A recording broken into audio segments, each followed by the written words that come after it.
We'll call this meeting to order for the Douglas County Board of Commissioners for Douglas County, Nebraska for Tuesday, August 26, 2025. Please note that a copy of the Open Meetings Act is located on the north wall of the Legislative Chamber alongside an automatic external defibrillator. Please stand for the pledge.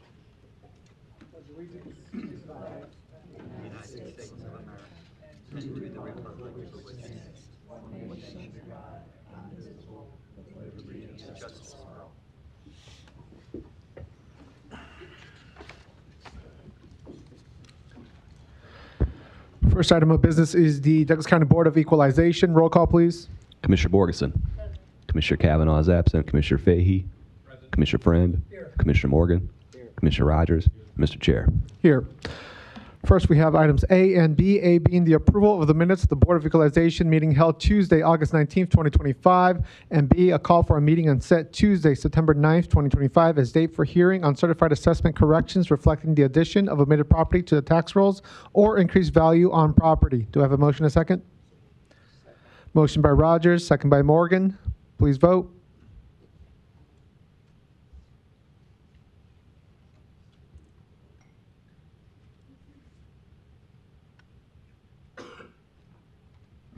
Motion passes 6-0. Thank you. Next, we have various protests, items C through K of homestead exemptions at different residencies or locations. Ms. Goodwillie, do you want to give us an overview one by one or maybe big picture of all of them? Let me, Mike Goodwillie, Douglas County Assessor's Office.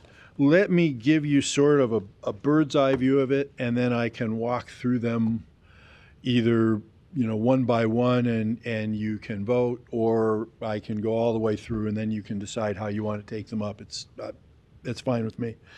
In 2025, we have gotten in excess of 15,400 homestead applications, which is a significant increase of 15% over even 2 years ago. There is a time frame for homesteads. The applications need to be filed between February 1 and June 30. There is a short late filing window for people that have not been late before of July 20. The applications need to be complete by those deadlines to be considered on time. And we have to provide the applications to the Department of Revenue by the early part of August because they review the income piece. So there are some time pressures throughout. And of these protests, many of them at the time they applied were missing information. So for example, if your property's in a trust, there are some aspects of the trust that need to be in play that we ask for. There needs to be income statements for certain classes, and those need to be provided. And when that happens, when we get an application that's incomplete, we reach out either by phone call or by letter to try and get that information. But for some of these, the time had come where we had to decide and we still hadn't received them. I will note as I go through these that with some of the protests, the applicants did provide with the protest the information that we had been asking for. And so the information is there, it's just late. Let's start with some of the individual protests. Who's up first? Obradovich, I think, is the first one. Yeah. Okay. This one was denied because the application was in the disabled class, and the disabled class for homestead for non-veterans is fairly narrow and focuses on permanent physical disability and having lost mobility that precludes locomotion without the use of mechanical aid or prosthesis, a permanent partial disability of both arms in excess of 75%, or amputations of both arms. When people file for disability under this class, there is a certification of disability from the healthcare provider that we ask for that is required. And in Ms. Obradovich's case, Kim, can you help me with this?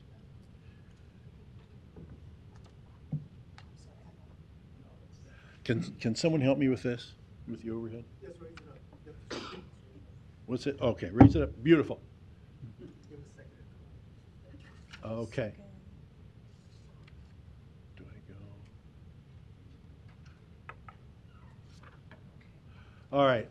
So this is the form. All right. So this is the disability form that came in for Ms. Obradovich with her 2025 application seeking disability status. And if you look down here at the bottom, her healthcare provider indicated that the applicant does not meet the qualifications for disability under the Homestead Act. Now, I think with her protest, Ms. Obradovich provided a letter that goes back a ways from the Social Security Administration that declared her disabled. What I will say is the disability status for Social Security and the disability status for Homestead differ. So the information that we had available to us with Ms. Obradovich's application was her health care provider telling us she did not qualify.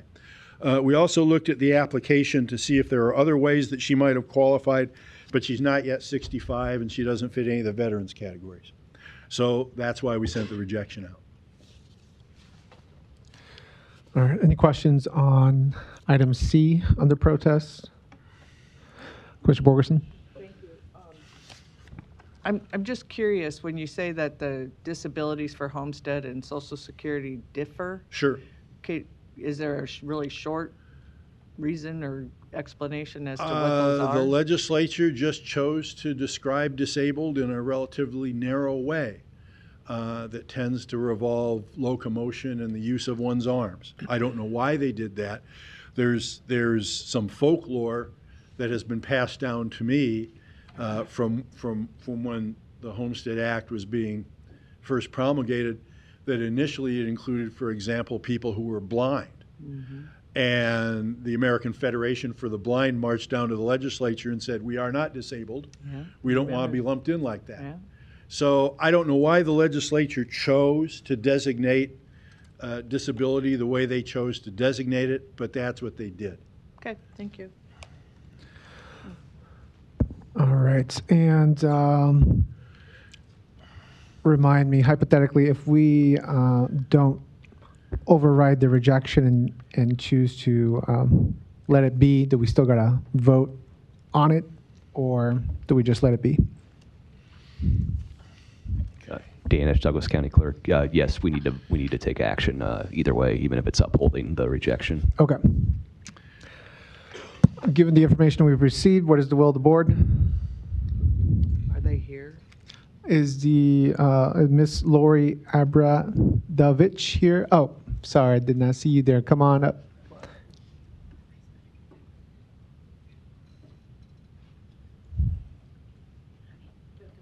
Yeah, absolutely. For one thing, I have a new doctor. Miss, could you please state your name for the record? Oh, I'm sorry. My name is Lori Obradovich. Okay. I have a new doctor who is actually just a PA, but she goes by doctor. So she hasn't been with me for long through all of my brace prescriptions and everything. And she based this on the fact that she doesn't see me in my braces when I come to visit her. This is my back brace. I'm wearing my knee brace. They're all prescription. I have ankle braces. I have thumb splints that no longer fit due to arthritis. But I have been advised by every physical therapist I have ever gone to not wear any of my braces unless I absolutely have to, because it will continue to degenerate my joints. I have a lot of paper. I have an advocacy letter. I have a list of things I used to be able to do that I cannot do. I have previous homestead exemption notifications. I have the original notification from my previous doctor signing me up for homestead. And the biggest issue is I'm told not to wear my braces. The only reason I have my knee brace on today is I didn't know how far I'd have to walk. Ankle braces you can't wear with shoes, so they're kind of useless. My back brace I use if I have to lift anything more than 20 pounds. So I guess that's the basis of it, is I have a doctor who doesn't know me very well. She's not even technically a doctor, I guess. She goes by doctor. But And she says, you don't wear your brace into my office visits. And I said, I don't need it to go from the garage to your office. And I've been advised not to wear it unless I absolutely have to. So that's the reason that I don't wear my braces all the time, is the physical therapists, and I've been to many of them, recommend that I don't.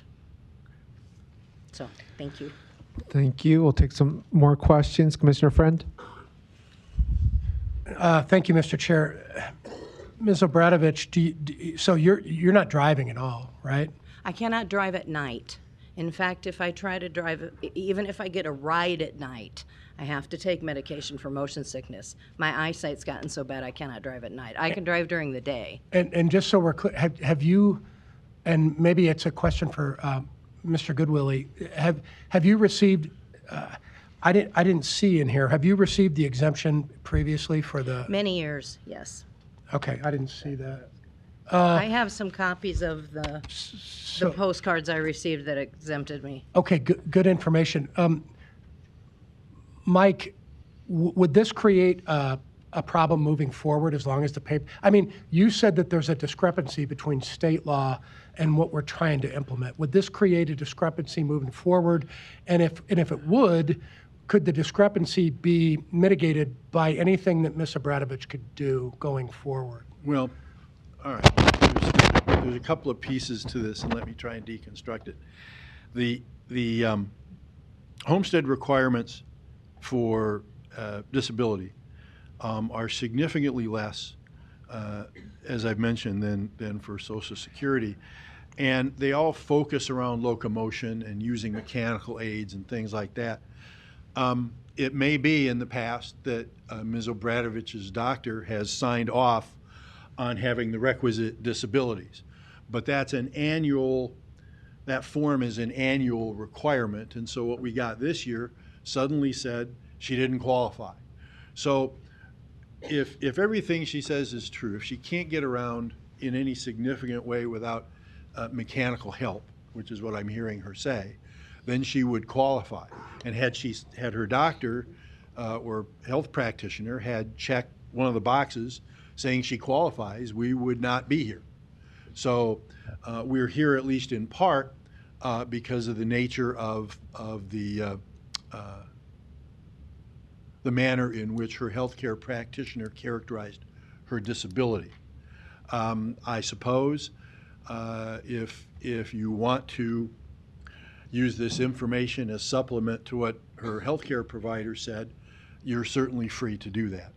I don't know how revenue is going to treat this, but nonetheless, there's some additional information that Ms. Obradovich has provided that we didn't have when we had to process the application. And I should say my other doctor retired. That's why I don't have him anymore. Okay. And I have copies of, like I said, a number of things that might help.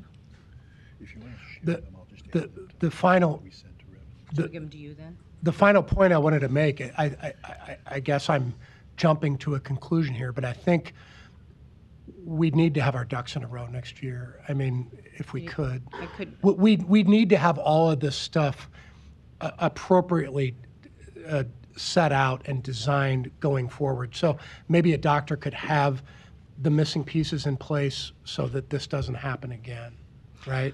I mean, well, I'm essentially going to look for a different doctor, but Well, I did yeah. ask my orthopedist if he would sign off on it, because he's issued me a secondary knee brace because I wore the first one out. And he said he doesn't do that. okay, all right. So, and he's recommended a knee replacement also. Okay. Thank you for the information. Thanks for coming down. Yes, and thank you all very much, and thank you. Yeah, we'll add this to the file that we Thank send you out. so much. Sure. Thank you. There are a few more questions. We'll go to Commissioner Borgeson. Yes, one of the questions I was going to ask is more information on the previous exemptions. How many years did you have the exemptions? 3 years, 2 years, 5 years? More, I would say. More than 5. Closer to 10. Oh, okay. Commissioner Borgeson, if I'm, well, Okay. just, Yeah. okay. Okay, we can't talk. I'm Oh, I'm sorry. yeah. But you gave me my answers. Oh, okay.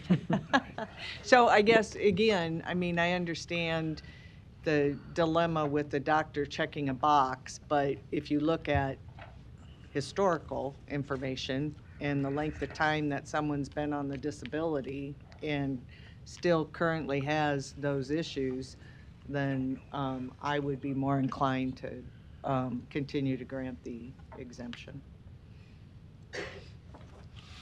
I don't know if you want that as a motion. I'll take that motion in 1 second. Mr. Clerk has a quick comment. No, Commissioner Borges, I wasn't trying to stop you from talking or getting the answer. I was just going to say, according to the Treasurer's website, it goes back 6 years, and they've gotten the exemption at least going back to 2019. So, 2019, okay. and sounds like even longer, but for sure I can tell you at least going back to 2019. 19, thank you. Okay, so anyway, that's my motion. Okay. Second. Motion by Borgeson to grant the homestead exemption, second by Friend. Any final comments or questions?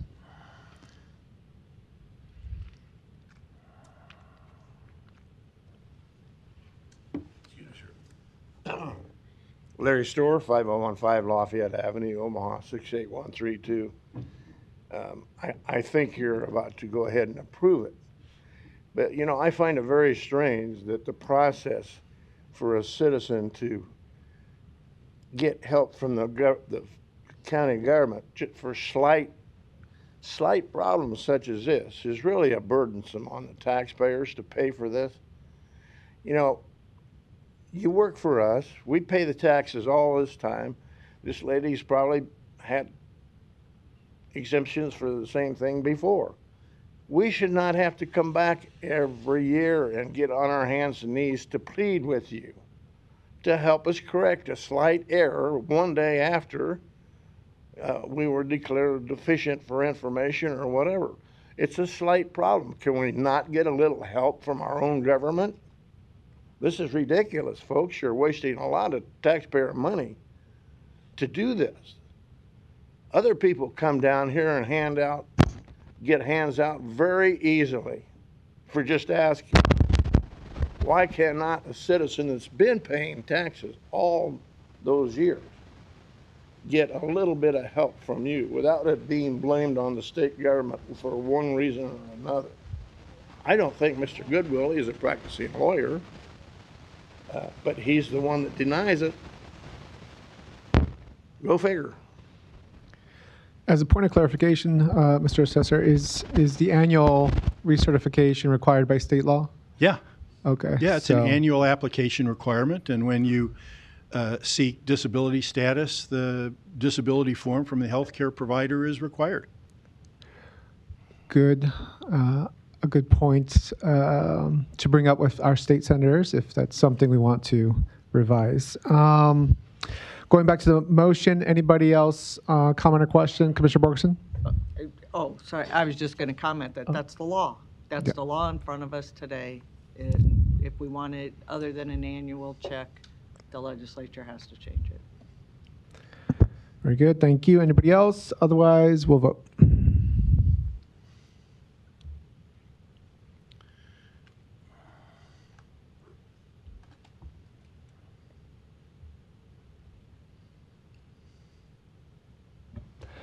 Motion passes 6-0. And if I may, Mr. Chair, and Mr. Goodwill kind of touched on this, but just for the property owner and all property owners, you know, the County Board of Equalization actually does not have the final say on this matter. It's the Department of Revenue. So they're putting forward an approval to the Department of Revenue, but the Department of Revenue also has to approve that. But you'll get a notice in the mail explaining today's action, and then just a note at the end that just kind of notifies you that the Department of Revenue has the final say on the matter. So thank you. Thank you, Mr. Clerk. Mr. Goodwill, we'll continue to go down the line, and if at any point a block of these just have like a similarity of like missing the deadline or something like that, let us know. Sure. Thanks. I think the next one is Mr. Jelinek. He had been in Homestead for a number of years at his dwelling, including 2024. But in October of 24, he's moved into a nursing home and no longer lives in the house. The homestead statutes require owner occupancy between January 1 and August 15. And Mr. Jelinek has not evinced any intent to return. And in fact, in his protest, he indicated that they were going to sell the house. He wasn't ever going to live in it again. So, you know, we sent the denial out basically because he doesn't meet the residency requirement. Got it. Questions or comments on this one? If is anybody from the public here to speak on item D? If not, what is the will of the board?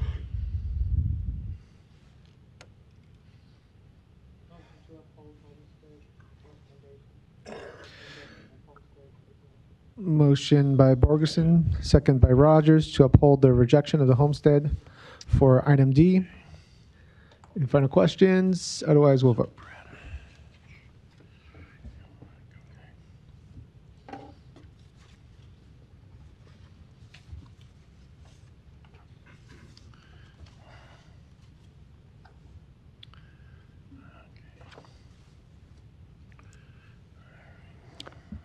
Motion passes 6-0.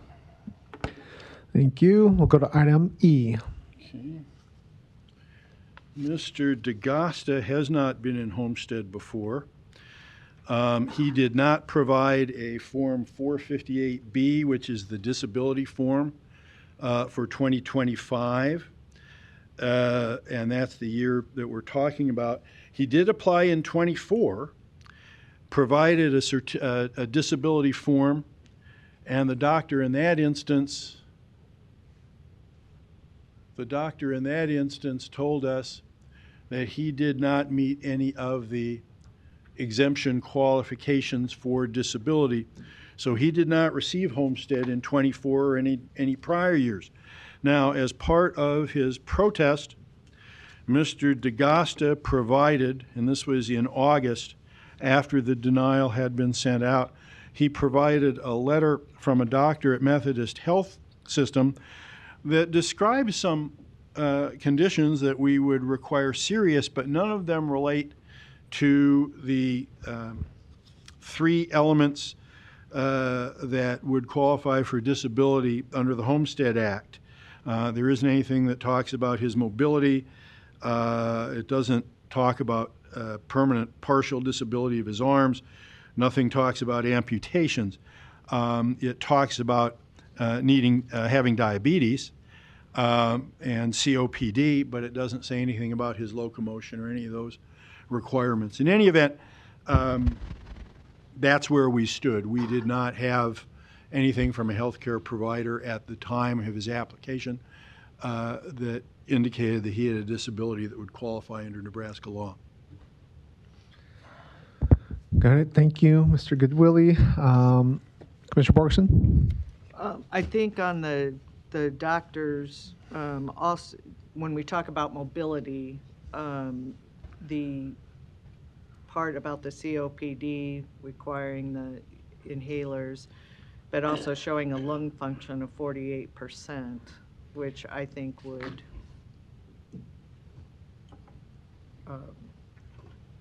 impact his ability in terms of mobility. So that may be the reason why the doctor felt the disability was appropriate. So I would make a motion to approve.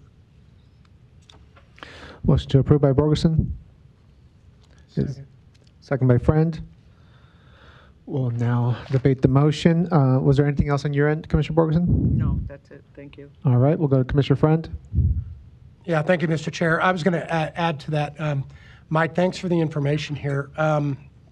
Dr. Stevenson indicates, as Commissioner Borgeson pointed out, lung function at 48%. I, of course, am no doctor, but I can tell you that my guess would be, and we're not just talking about some inhalers at 48%, we're talking about a guy dragging may have some stuff sitting at home and maybe dragging this stuff around with him.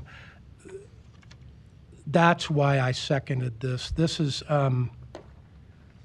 pretty serious stuff, I think. And he hasn't had it before, but I think we're to the point now where, I think this would make some sense. That's why I seconded this motion.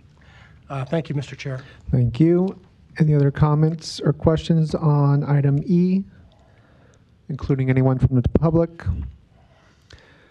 If not, there's a motion to approve the homestead exemption. We'll vote.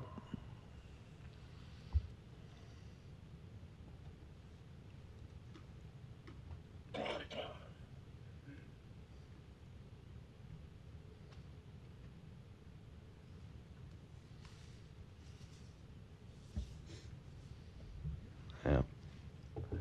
Commissioners, I'm sorry, I'm having trouble with I know you just voted, but I can't get the mouse to move right now, so can we do a voice vote on this? I apologize.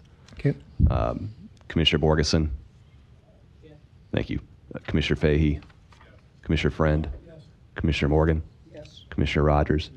Mr. Chair? Yes. Motion passes 6-0.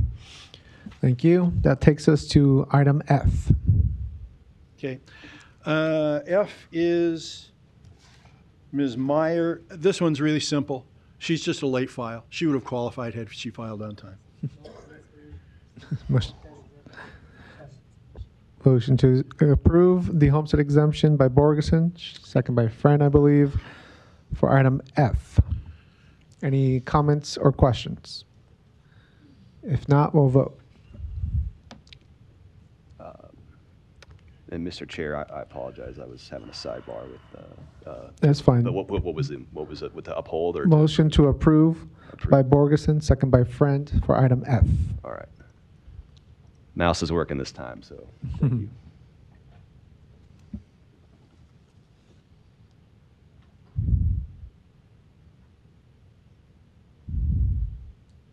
Motion passes 6-0. Thank you. That takes us to item G. All right. Ms. Morrissey's property is in a trust. She did not provide any of the trust documents with the application. Properties can be in trust and qualify, but there are some very specific items that need to be in the trust. So we hadn't gotten that. We reached out to her to try and get it, but still hadn't received it at the time we had to decide. Subsequently, she has provided the trust information as part of her protest. Had she provided it at the time, we wouldn't be here. Thank you, Mr. Goodvilly. I do believe Ms. Morrissey is here, or somebody who wants to speak on the matter. But first, let me go to Commissioner Borgeson. I would just make a motion to approve the exemption since the information has been filed. Motion to approve by Borgeson, second by Fahey. But would you still like to make a quick comment, or are you good? All right. We'll go to the vote if there's no other comments. Okay, let's vote.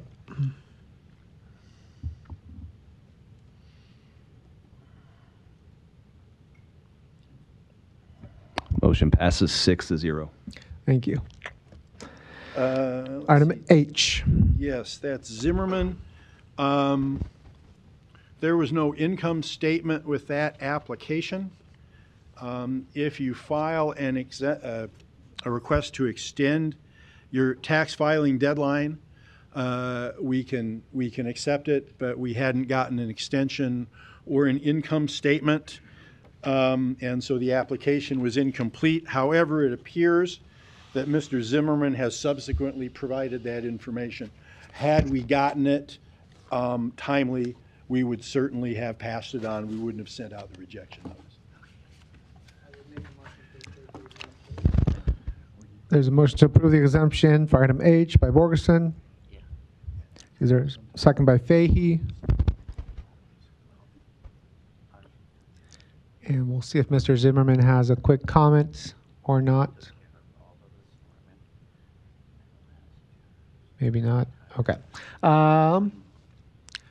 Mr. Zimmerman, I've got it. did you have a comment or are you good? Okay. There's a motion to approve the exemption. We'll go ahead and vote.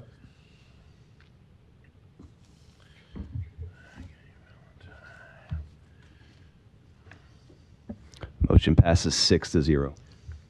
Thank you. That takes us to item I. All right, the Valentines. The initial application came in, and what we had was LaWanda Valentine was the sole record owner that we had on title. Unfortunately, she wasn't old enough, didn't fit this over 65 category or any of the disabled categories. So there was an ownership issue. It turns out that she had gotten a deed of reconveyance that put her husband, who is old enough, on the deed, except it hadn't been filed. So she has subsequently filed the deed of reconveyance, has provided the information. Had this deed been on file at the time of review of the application, we wouldn't be here. Thank you. Mr. Goodwillie.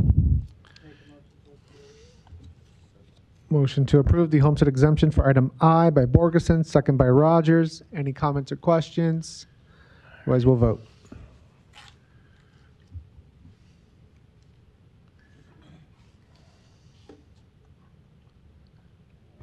Motion passes 6-0.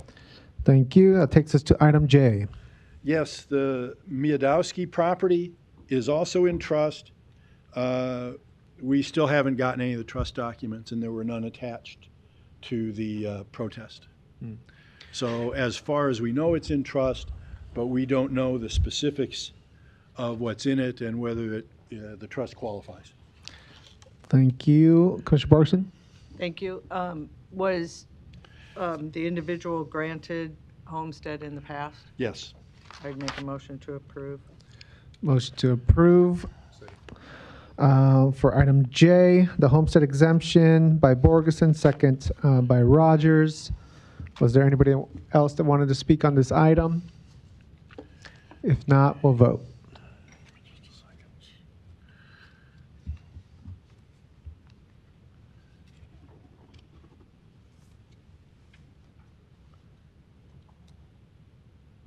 Motion passes 6-0. That takes us to item K. Yep.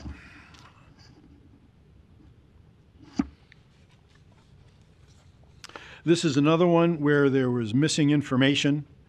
The application was signed by a power of attorney, and there were several questions that were not answered on the application form at the time we had to decide.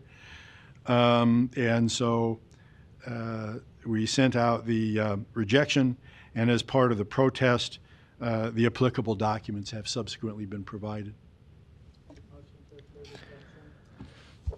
Motion to approve the homestead exemption for item K by Borgeson, second by Rogers. Any final comments or questions? If not, we'll vote.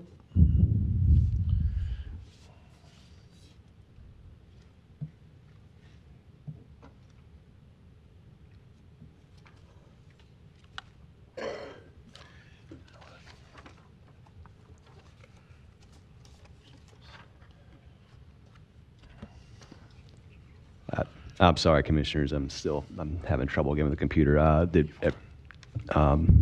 do a quick voice vote. I apologize. Commissioner Borgeson, Commissioner Fahey, Commissioner Friend, Commissioner Morgan, Commissioner Rogers, Mr. Chair. Yes. Motion passes 6-0. Thank you. That completes the protests under equalization. We do have resolutions L through R in equalization, which we can take in block plus adjournment if desired.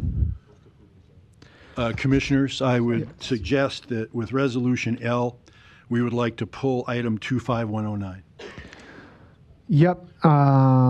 Noted, Mr. Assessor. It's been crossed off on the agenda, so I think we got that edit down All for right, you. very good. Yep. Motion to approve L through R resolutions plus adjournment by Rogers, second by Morgan. Was there anybody who wanted to speak on any of the resolutions under equalization? Larry Shore, 5015 Lafayette Avenue, Omaha 68132. I am opposed to any exemption for Al Huda Islamic Center. We have taxpayers that are being rejected for certain exemptions or personal exemptions or homestead exemptions. Islamic Center is centers practice a form of politics, not religion. Larry, I'm going to go ahead and stop you. We've heard your spiel before. Excuse me, I on don't like Islam. to be interrupted. It's well proven. Any nonprofit that can Islam claim is a political system and not a religion. exemption. Okay, so it should not be getting And religious a tax organizations exemption qualify. based on religious principles. So Thank you. your bias against Islam has been heard, doesn't need to be heard again. Any other comments or questions on resolutions? Otherwise, we'll vote. We'll continue to do the voice vote. I'm sorry. Commissioner Borgeson. Commissioner Fahey. Commissioner Friend. Commissioner Morgan. Commissioner Rogers. Mr. Chair. Yes. Motion passes 6-0. Thank you. That completes equalization and takes us into Board of Commissioners meeting. Roll call, please. Commissioner Borgeson. Commissioner Kavanaugh is absent. Commissioner Fahey. Commissioner Friend. Commissioner Morgan. Commissioner Rogers. Mr. Chair. Here. First item of business are items 1A and B. A being the approval of the minutes of the Board of Commissioners meeting held Tuesday, August 19th, 2025, and B being the approval of claims submitted for payment process through Tuesday, September 2nd, 2025. Do I have a motion and a second? Motion by Rogers. Second by Friend. Please vote. Commissioner Borgeson. Commissioner Fahey. Commissioner Friend. Commissioner Morgan. Commissioner Rogers. Mr. Chair. Yes. Motion passes 6-0. Thank you. That takes us into our consent agenda, items A through N under consent. Do I have a motion and a second for discussion? Motion by Rogers, second by Morgan. All right, we are now in consent agenda, all items. Any discussion? Teresa, York County Attorney's Office. I would ask, if I may, could we lay over K1? K1, the resolution appears to be a duplicate of K2, and so I don't think we have the correct resolution in front of us for K1, so it might just be easier to lay it over rather than trying to redo the resolution on the fly. Okay.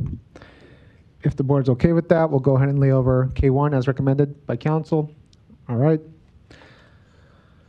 Any other comments or questions on consent? If not, we'll vote. Commissioner Borgeson. Commissioner Fahey. Commissioner Friend. Commissioner Morgan. Commissioner Rogers. Mr. Chair. Yes. Motion passes 6-0. Thank you. All right, now for some special guests who have been waiting patiently, we're going to get to our recognitions and proclamations. And I think I saw Election Commissioner Cruz back there. Item A under recognitions is a recognition recognizing 21 poll workers who will be inducted into the Douglas County Election Commission's Poll Worker Hall of Fame for serving a minimum of 20 years. And so, Commissioner Cruz, would you like to introduce the item? Yes. Am I on? Oh, I think so, yeah. it's red, but, okay, good morning. Brian Cruz, Election Commissioner. Yes, so we're having our Poll Worker Hall of Fame tomorrow. I'd just like to start off this morning by introducing my deputy, Chris Carruthers, who I think pretty much everybody knows. Now where one goes, we both go pretty much as far as work goes. And we also have Dan. He's our newest employee. He started as a poll worker, became a temp worker, and worked the front counter at the general election last year, survived that. And so we had an opening for a permanent position because we had a promotion from within. He applied, we had many applicants, and so Dan's now in charge of our poll workers. So welcome, Dan. Awesome. So thanks for Welcome. coming down, guys. So I just have a few brief comments, and so first of all, you know, we're here to honor our poll workers, as you said, that have served at least 20 years. And tomorrow afternoon at 2:30 in our office, we will be having that ceremony. So I know Commissioner Borgeson and Commissioner Garcia are coming. If any of the rest of you are able to stop by, it'd be great to have you. The public's welcome as well. We've got about 50 folks coming already between inductees and guests at this point. I think most everybody knows where our office is by now, but we're at 122nd and Center in the Bel Air Plaza. You know, poll workers have answered the call through wars, scheduled elections, special elections, recall elections, unfortunately, and even the pandemic we saw in 2020.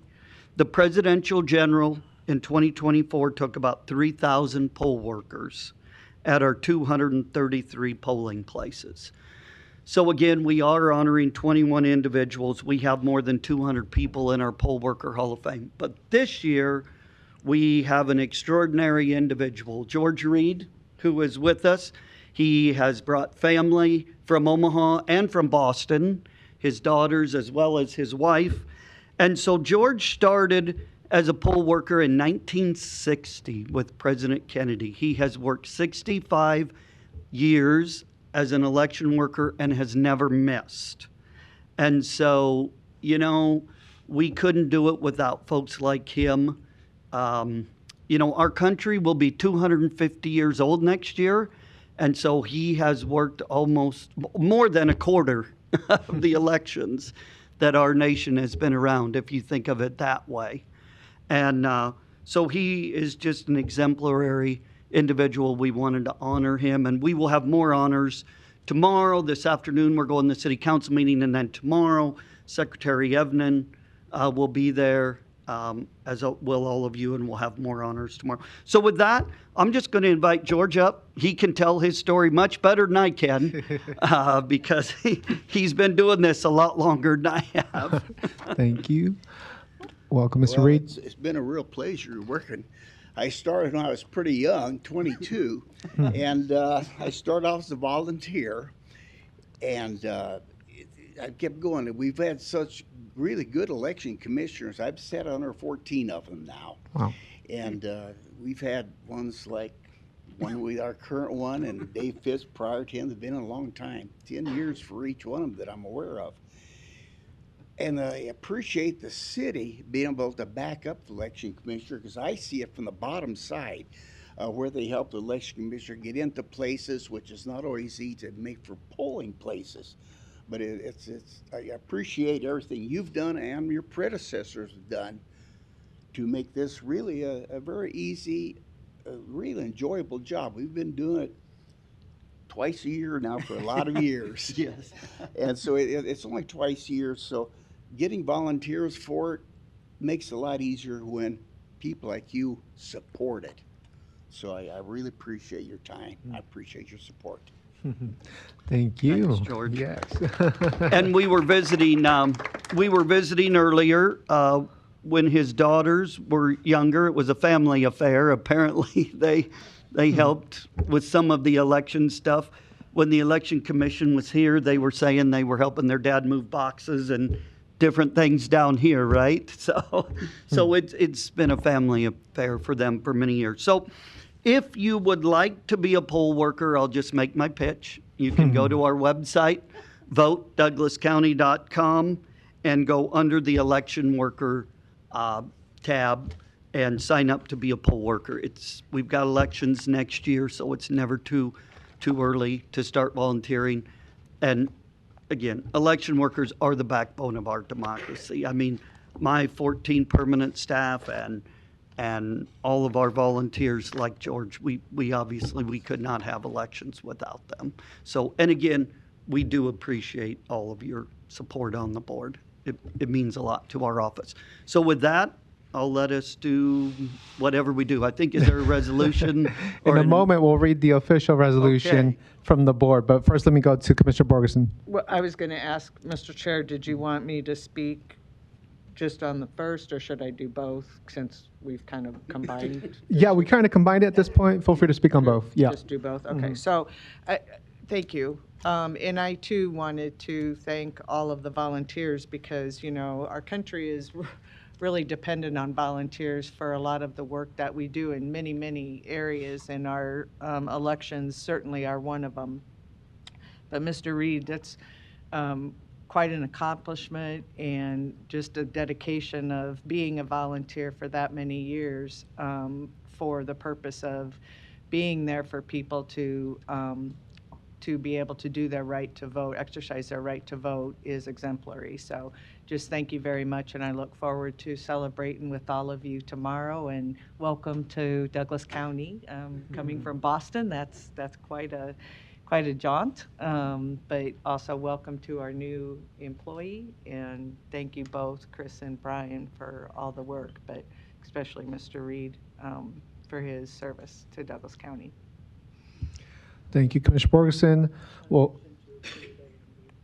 all right, motion to approve A and B by Borgeson, second by Rogers. And before we vote, I'll go ahead and read the official resolution here, specifically the one for Mr. Reed. This one says, whereas George Reed began his service to the democratic process and the Douglas County Election Commission in 1960, working his first election as a poll worker, and has not missed an election since that year. And whereas Mr. Reed has volunteered in more than 80 elections over the past 6 decades, becoming a trusted and steadfast presence in Douglas County elections. And whereas in 2010, Mr. Reed was inducted into the Poll Worker Hall of Fame as part of the inaugural group of poll workers in Douglas County to receive this honor. And whereas poll workers are essential to maintaining a healthy democracy and ensuring the integrity of the voting process in Douglas County, which mobilizes up to 3,000 poll workers for each county-wide election. And whereas Mr. Reed is recognized for his extensive knowledge, sense of commitment, and remarkable consistency, which have made him the bedrock of the volunteer program. And whereas in his current role as a district supervisor, Mr. Reed oversees multiple polling places, ensuring smooth operations on election days, resolving issues quickly, and providing guidance and support to election workers. And whereas at 86 years old, Mr. Reed continues to demonstrate an unwavering commitment to public service and has expressed no plans to retire from his duties, already looking ahead to his next election in May 2026. And whereas the citizens of Douglas County benefit significantly from his experience, dedication, and passion for ensuring safe, secure, accurate, and accessible elections.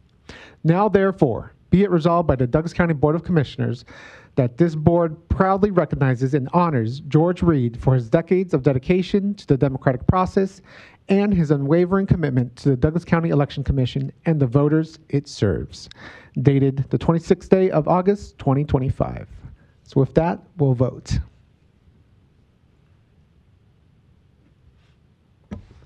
And this is for A and B, correct? Yes. For Okay. Commissioner Borgeson. Yes. Commissioner Fahey. Yes. Commissioner Friend. Yes. Commissioner Morgan. Yes. Commissioner Rogers. Mr. Chair. Yes. Motion passes 6-0. Thank you. One more applause for Mr. Reed and all the poll workers. And if there's anybody here, oh, Jake is here yet. We'll take a quick picture.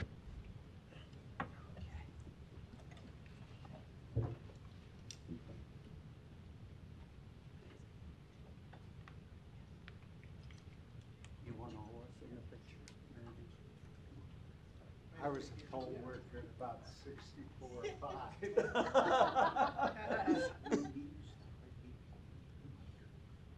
Oh, Such a sweet. Thank you so much.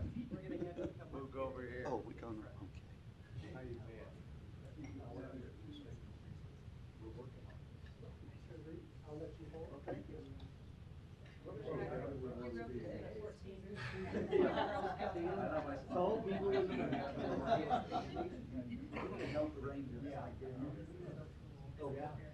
Where are you taking the picture? Right here. All right, here we go. Smiles, 3, 2, 1.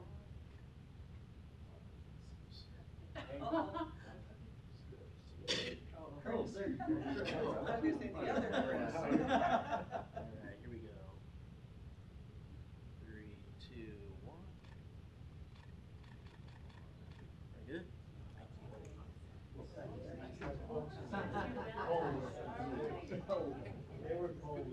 Hey, I'll see you tomorrow. Do you want to take these ahead of time? Yeah, sure. I believe Okay, great. Okay, yes. Well, my agent, Thank you. And then will you bring the official proclamation tomorrow for him? Does he get that? Oh, I just handed it to him. Yeah. Anyway, Yeah. I think you know where to find. Oh, yeah, I sure do.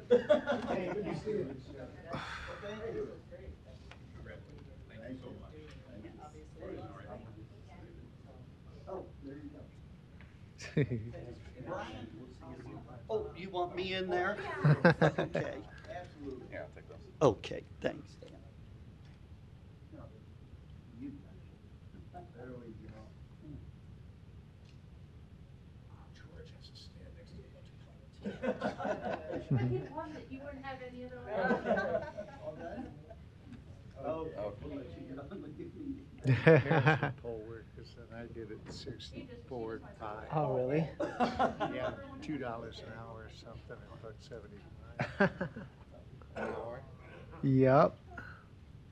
And so they, That'd be like gawking in the background. it's great.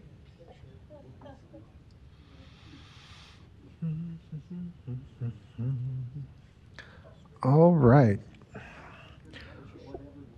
We'll go back to our recognitions and proclamations. We did have 2 recognitions under C and D for county employees who are retiring.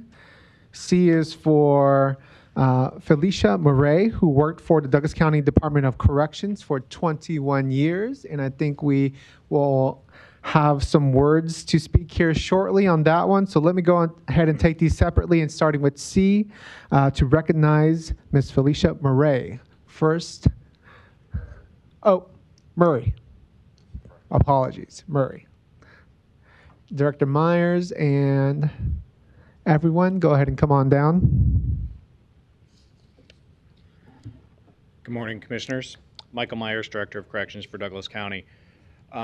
I wanted to come down here and recognize somebody who's been a big part of our department for over 21 years. And there's a lot of times that, we talk a lot about correctional officer staffing and the roles that correctional officers play, and for good reason. They're very important. But there are many other functions that are critical to the day-to-day operations of our department, and they should not be overlooked. And Felicia has been a dedicated employee, for over 2 decades in our records division. The records division handles everything from inventorying people's property, handling money on their accounts, processing bond payments to the tune of, I believe, probably over $10 million a year in bond payments get processed by our department every year. So they deserve their due as well, and we could not function as a department without what they do. And Felicia is a wonderful example of that department. So I was happy to be here today to celebrate her and recognizing her on her well-deserved retirement. Thank you. Ms. Murray? I'm just excited for the next chapter. Very good. Thank you so much for 21 years of service to the citizens of Douglas County and all that you do at Corrections. So we do have an official resolution for you that we're going to go ahead and vote on in a second, but let me take some comments from Commissioner Borgerson. Well, I was going to make a motion to approve, but to thank Ms. Murray for her service. Mike kind of said it. A lot of times we forget others that are working in our correction facility because they're not as visible, if you will. But you really are our hidden heroes in doing all of the background work. And for the number of years that you did it, we appreciate you and do wish you luck and good wishes, good health, lots of love and laughter on your retirement. Thank you. Thank you. So we did have a motion by Borgerson, second by Fahey. Let me go ahead and read it into the record here as well. It says, whereas Douglas County, Nebraska recognizes that its employees are the county's most important asset and resource for providing quality services to the citizens of Douglas County. And whereas the county wishes to recognize Felicia Murray of the Douglas County Department of Corrections on her retirement and dedicated service of 21 years to Douglas County, Nebraska.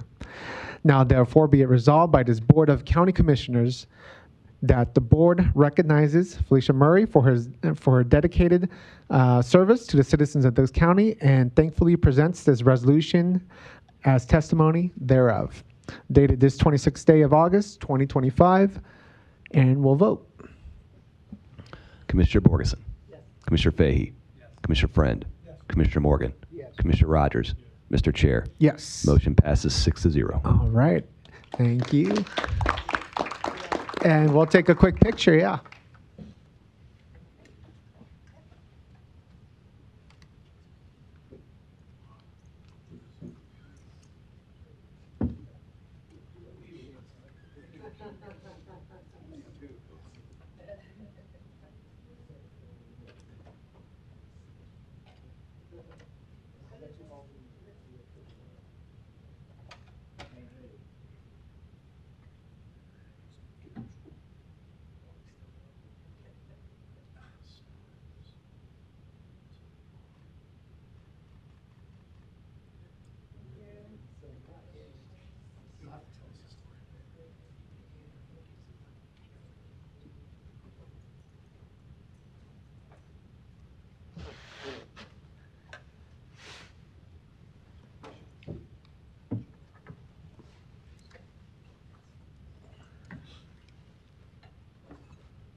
All right, we'll continue here on our agenda. We also had a recognition for Miss Nancy Stennis, who worked for the Douglas County Health Center for 17 years. Do we have any representatives from Miss Stennis? I don't believe so, so we'll go ahead and also vote on this one. And motion by Borgeson, second by Rogers. And again, Miss Stennis, thank you for your service to the Douglas County citizens. Please vote. Commissioner Borgeson. Yes. Commissioner Fahey. Yes. Commissioner Friend. Yes. Commissioner Morgan. Yes. Commissioner Rogers. Yes. Mr. Chair. Yes. Motion passes 6-0. All right. Last recognition is honoring Tony Martinez, a living World War II veteran and resident of the Douglas County Health Center, for her service to our country and community. Yesterday, we had a special recognition with Mr. Tony Martinez. He was there present at the health center while we had our Board of Trustees meeting at the health center. We got to meet him and thank him personally. We believe he's on Zoom today, so we'll go ahead and read the resolution here shortly. But first, let me go to Commissioner Friend.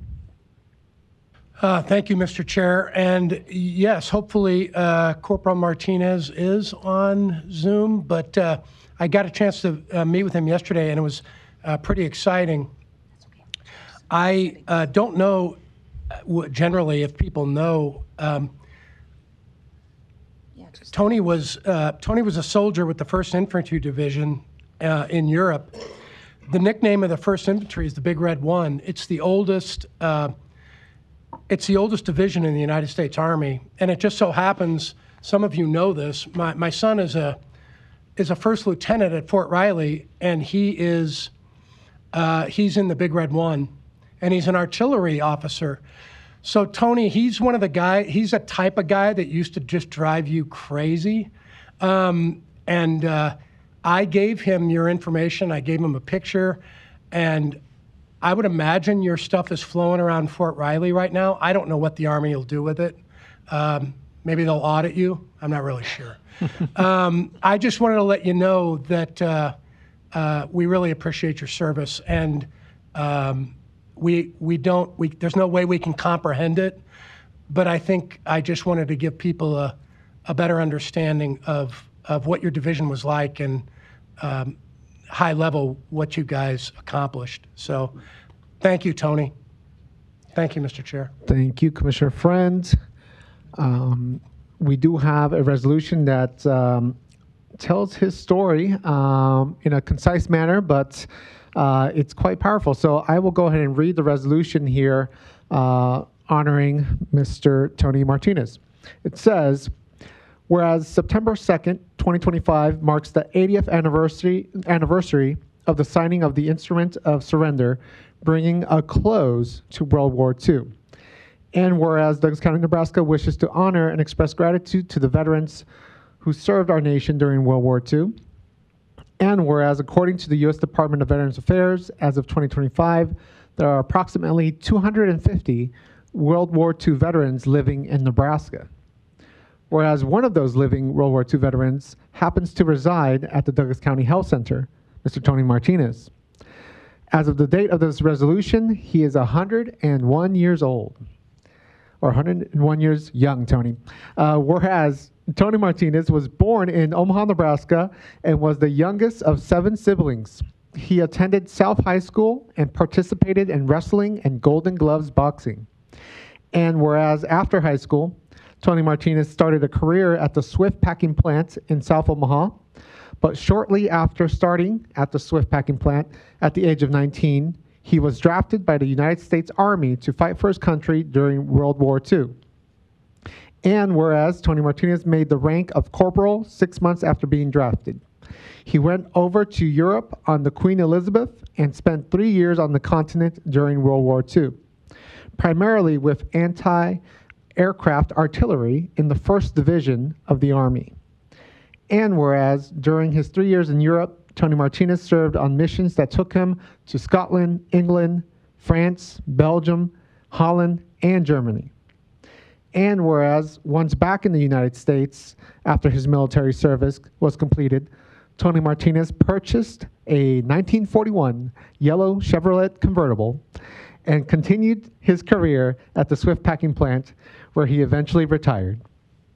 And whereas Tony Martinez became involved with the American Legion and Veterans of Foreign Affairs, providing support for other veterans in Douglas County and surrounding areas. And whereas in May 2025, Tony Martinez was honored by Nebraska Governor Pillen as part of the Governor's World War II Recognition Program, an initiative to recognize and honor Nebraska's living World War II veterans in commemoration of the 80th anniversary of the end of World War II. And whereas during his residency at the Douglas County Health Center, Tony Martinez has had a positive impact on the residents and staff, consistently treating all with kindness and respect. Now therefore be it resolved by the Board of Commissioners, Douglas County, Nebraska, that this board hereby recognizes Tony Martinez for his selfless and outstanding service to the United States of America and to the residents of Douglas County, and thankfully presents this resolution as testimony thereof, dated the 26th day of August, 2025. Do I have a motion and a second to approve? Motion by Friend, second by Morgan. So we'll vote on the resolution here. If I may, Mr. Oh, go ahead, Chair, Mr. Clerk. Just wanted to, these looked bigger when I first put them on this document, so hopefully the pictures show up better for people watching at home. But so Dan Ash, Douglas County Clerk. I was with Commissioner Borgeson when I first learned from Aaron Nelson that we had a World War II veteran living at the health center. And so, we were like, well, we really need to do something to recognize this gentleman. So over the summer, I got a chance to meet him, and I took my dad as a Vietnam veteran and my 2 nephews. Alex is the one on the right, wearing camouflage. He is, I'm quite confident he will be in some branch of the military when he's of age.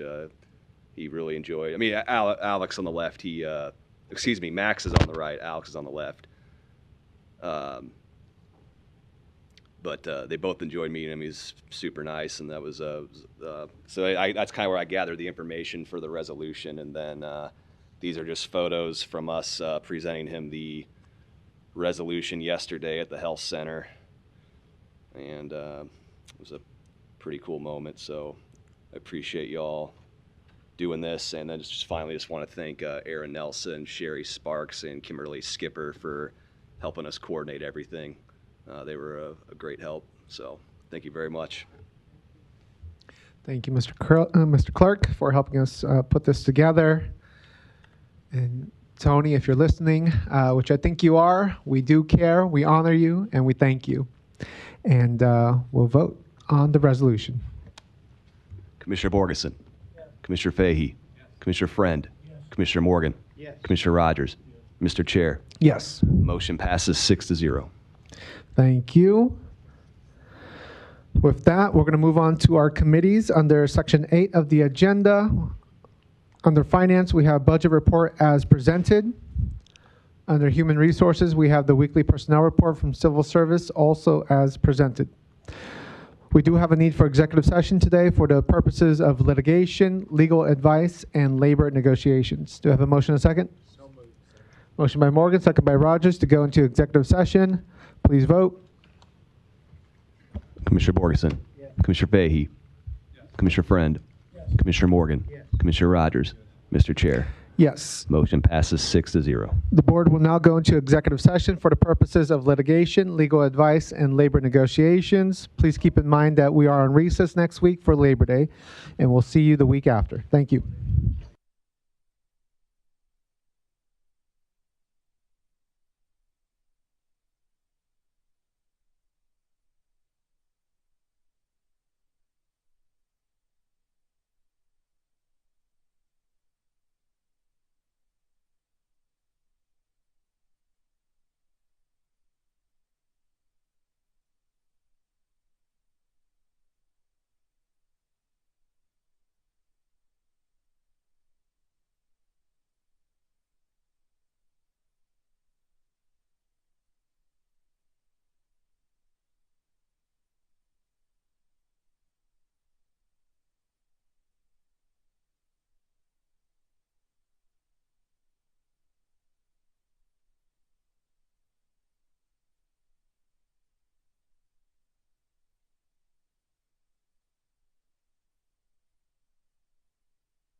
All right, but I did get everything fixed, so we do have.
To pick up after all the kids.